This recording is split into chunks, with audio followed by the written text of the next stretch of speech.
Salam sejahtera bagi kita sekalian. Saudara-saudara, sebelum kita mendengarkan firman Tuhan, marilah kita memuji Tuhan dari buku ND nomor 481 ayat 1.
Firman Tuhan untuk kita hari ini, Jumat 29 Januari 2021, tertulis dalam Lukas pasal 6 ayat 27 hingga 28.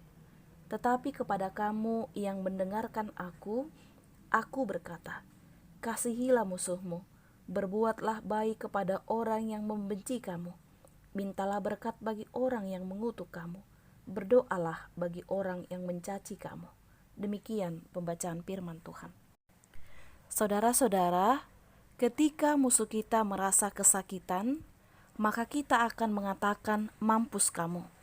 Kita merasa puas ketika mampu membalaskan rasa sakit hati yang pernah kita rasakan. Saudara-saudara, mengasihi orang yang mengasihi kita adalah perkara mudah. Tetapi bagaimana mengasihi orang yang memusuhi kita? Mungkinkah kita dapat mengasihinya? Melalui natsari ini Tuhan Yesus menyerukan, kasihilah musuhmu, berbuat baiklah kepada orang yang membenci kamu, mintalah berkat bagi orang yang mengutuk kamu, berdoalah bagi orang yang mencaci kamu. Tuhan Yesus menegaskan bahwa dengan mengasihi musuh dan memberkati bahkan mendoakan orang yang mengutuk, dengan demikianlah identitas kita sebagai anak-anak Allah menjadi nyata. Itulah yang membedakan kita dengan orang-orang yang tidak mengenal Allah. Lalu muncul pertanyaan, bagaimana caranya mengasihi musuh? Karena perselisihan dan permusuhan seringkali menimbulkan kepahitan dalam diri. Jika kita memakai logika kita, tentu kita akan berkata, untuk apa susah-susah untuk mengasihi musuh? Kenapa kejahatan dibalas dengan kebaikan? Apa gunanya? Namun saudara-saudara, renungkanlah apa yang dikatakan Tuhan Yesus. Jikalau kamu mengasihi orang yang mengasihi kamu, apakah jasamu? Karena orang-orang berdosa pun juga melakukannya. Allah adalah kasih. Jika Dia tidak mengasihi, Dia tidak mengenal Allah. Tuhan Yesus tidak hanya berkata tentang kasih, namun juga telah melakukannya. Begitu banyak teladan yang telah diberikan bagi kita. Wujud kasih Allah bagi kita, mau mengampuni dan menebus semua dosa-dosa yang kita lakukan. Jika karena kasih-Nya mengampuni dan menghapus dosa yang kita lakukan, mengapa kita masih membebani dan membuat hidup kita sangat menderita? Yesus memberi perintah yang berbeda dari kebiasaan dunia ini. Masihkah hati kita kini terbeban karena luka dan permusuhan? Marilah meminta kasih Allah memenuhi hati kita, agar kita mampu mengasihi dan mendoakan orang yang membenci kita, agar kita mampu mengasihi mereka. Tuhan Yesus akan mengangkat kebencian dari hati kita, dan perlahan musuh kita akan melihat kasih itu. Ketika kita mendoakan musuh dan mengasihi mereka, maka akan memperbaiki relasi yang buruk, marilah dengan rendah hati meminta kekuatan dari Tuhan, agar kita mampu melakukan firman-Nya. Amin, mari kita berdoa.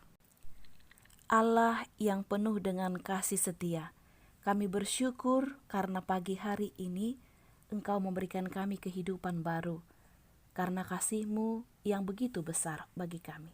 Bahkan Engkau mengingatkan kami agar mengasihi musuh, berbuat baik kepada mereka yang membenci kami, meminta berkat bagi orang yang mengutuk kami, dan berdoa bagi yang mencaci kami. Itulah yang memperbaiki relasi yang buruk. Bapa di surga, hari ini kami mau tuntunan tangan Tuhan dalam aktivitas kami hari ini. Kiranya Engkau memberkati tangan-tangan umat-Mu yang bekerja. Berkati juga Tuhan setiap anak-anak yang bersekolah dari rumah mereka masing-masing. Kiranya mereka memperoleh kepintaran, roh kebaikan dari Tuhan. Juga kami memohon untuk saudara-saudara kami yang sedang sakit. Ya Tuhan, bermurah hatilah bagi mereka.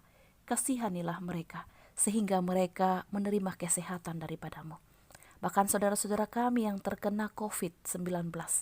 Ya Tuhan, Engkaulah yang mengangkat sakit yang ada dalam tubuh mereka, sehingga mereka memperoleh kesembuhan.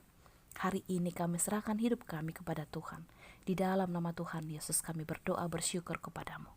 Amin. Selamat beraktivitas saudara-saudara dengan mengikuti 5 protokol kesehatan. Pertama, memakai masker. Yang kedua, mencuci tangan dengan air mengalir atau hand sanitizer. Yang ketiga, menjaga jarak. Yang keempat, menjauhi kerumunan. Dan yang kelima, berdoa, melipat tangan, memohon perlindungan tangan Tuhan. Selamat pagi, Tuhan Yesus memberkati kita. Shalom.